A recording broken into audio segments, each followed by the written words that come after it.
Brace த Lord. இன்றைய காலை மன்னா. உன் ஈகை எப்படியுள்ளது? காணிக்கை பெட்டியில் பணம் போட்ட மற்றெல்லாரை பார்க்கிலும் இந்த ஏழை விதவை அதிகமாய் போட்டாள் என்று மெய்யாகவே உங்களுக்குச் சொல்லுகிறேன்.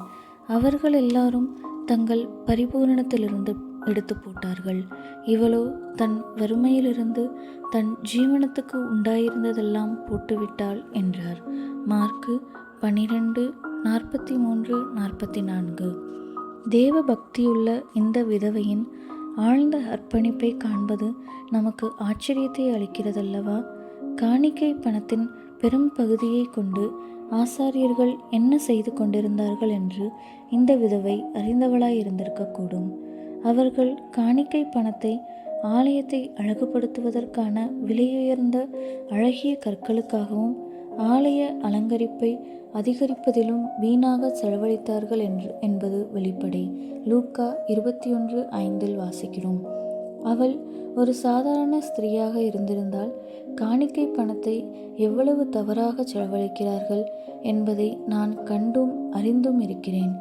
ஆகவே எனக்கு உள்ளதெல்லாவற்றையும் நான் ஆலயத்திற்கு கொடுப்பதில் பயன் என்ன என்று சிந்தித்திருப்பாள். இந்த விதவையின் காணிக்கையிலிருந்து நாம் கற்றுக்கொள்வது யாது? முதலாவது, அவள் தான் கொடுப்பது தேவனுக்கே அன்றி மனிதருக்கு அல்ல என்று விசுவாசித்தாள். மேலும் அவள் தான் தன்னுடைய மிகச் சிறந்ததை கொடுக்க வேண்டும் என்று தேவன் விரும்புகிறார் என்ற வெளிப்படுத்தலையும் பெற்றிருந்தாள் என்பது வெளிப்படை. தேவனுடைய அன்பு, அவருடைய தூய அன்பு நம் ஆத்துமாவை நிரப்பும்போது தியாகம் செய்து கொடுப்பது ஒரு மகிழ்ச்சியான காரியமாக இருக்குமே ஒழிய அது பிரமாணத்தின் நிமித்தமோ அல்லது கட்டாயத்தின் பேரிலோ செய்யப்படுவதாக இராது.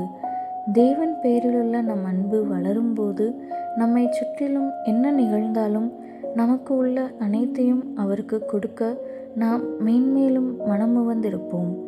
இந்த ஏழை விதவை தனக்கு உண்டாயிருந்த எல்லாவற்றையும் தேவனுக்கு காணிக்கையாக போட்டுவிட்ட அந்த நேரத்தில் அதற்கான பூரண மாதிரியான கர்த்தராகிய இயேசுவை பின்பற்றியே அவள் அப்படி செய்தாள் என்று கூறுவதற்கு அவர் இன்னும் மரித்திருக்கவில்லை. இந்த உண்மையை கருத்திற்கொண்டு பார்த்தால், பாவிகளாகிய நமக்காக தம்முடைய கடைசி சொட்டு இரத்தத்தையும் சிந்திய நம் கர்த்தருக்காக நாம் கொடுப்பதற்கு எவ்வளவு அதிகமாய் மனமுவந்தவர்களாகவும் மகிழ்ச்சியுள்ளவர்களாகவும் இருக்க வேண்டும். அன்பான தேவ பிள்ளையே, நீ தேவனுக்கு கொடுக்க வேண்டியதாயிருந்தும் ஏதேனும் ஒன்றை சூழ்நிலைகளை கண்டு கொடுக்காமல் நிறுத்தி வைத்திருக்கிறாயா?